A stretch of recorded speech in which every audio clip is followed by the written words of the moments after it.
In this video, we are going to look at dividing a polynomial by a monomial.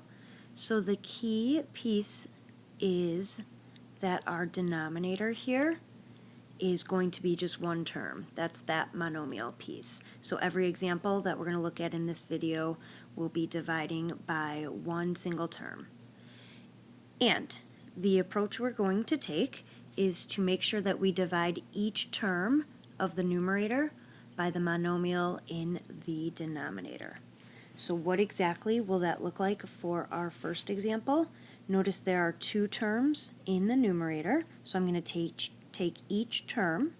So I'm going to take that 3x squared, that's the first term, and I'm going to divide that by our denominator, the 12x. And I'm going to do that one more time with the second term, the 15. I'm going to go ahead and divide that by our monomial in the denominator, the 12x. Now we want to look at each fraction individually, and if you can, we want to reduce. So when I'm approaching my final answer, I want to look at that first fraction, and let's just look at the coefficients. I'm looking at the 3 and the 12, which can be reduced to a 1/4. And I'm also going to look at the x squared over the x, and I can reduce that to an x on top. So we are looking at 1x over 4 for the first fraction. And if I look at my second fraction, the 15 over 12 can reduce down to a 5 over 4. And the x in the denominator, there's no variable to reduce in the numerator, so I'm going to leave that x as part of the denominator. So the second fraction will be 5 over 4x. And that is our final answer. You're going to leave them as two separate fractions. Alright, let's look at a second example. I'm going to scroll over and look at example 2. Notice this time we have three terms in our polynomial that we're going to divide by the monomial 3n squared.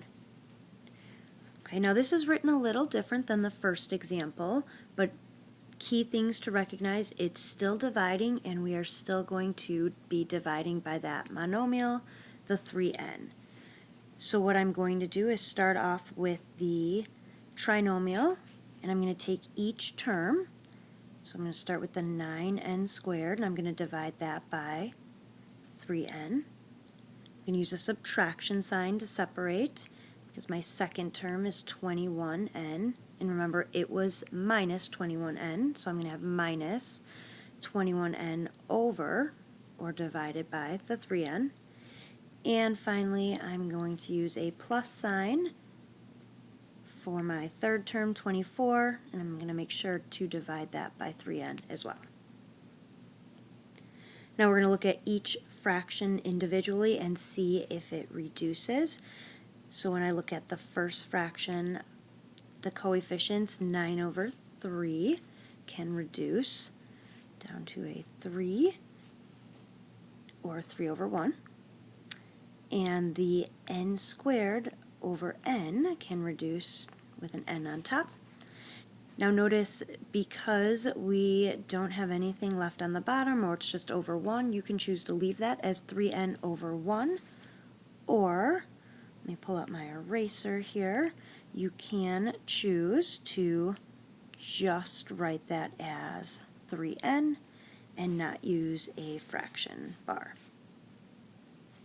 Okay, let's take a look at the second fraction. I'm going to bring the subtraction sign down and look at reducing the 21 over 3. So it's going to be a 7, or 7 over 1. And notice the n on the top and the bottom, when that divides, they're actually going to simplify or reduce.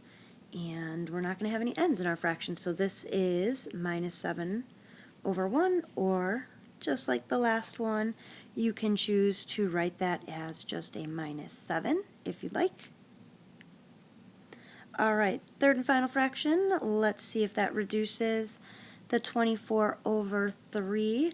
That does reduce, so I'm going to write plus, bring down the positive or the plus sign. I'm going to reduce that to 8 over 1, and I'm going to look at, now there's just one n in the denominator, so that's going to stay. I don't have any other variables to reduce that with. So this is going to be an 8 over 1n, and I'm looking at my three pieces. I can't reduce any further, so final answer. All right. There is a third example. At this point, if you're feeling confident, I want you to pause the video and try the third example on your own. I will, of course, give you the answer here in just a moment, but go ahead, pause that video right now. All right, take a look at your work and answer number 3. See if it matches my work and answer. If at this point it doesn't match and you're having a hard time figuring out where you went wrong, go ahead and raise your hand, come up and ask Mrs. Miller.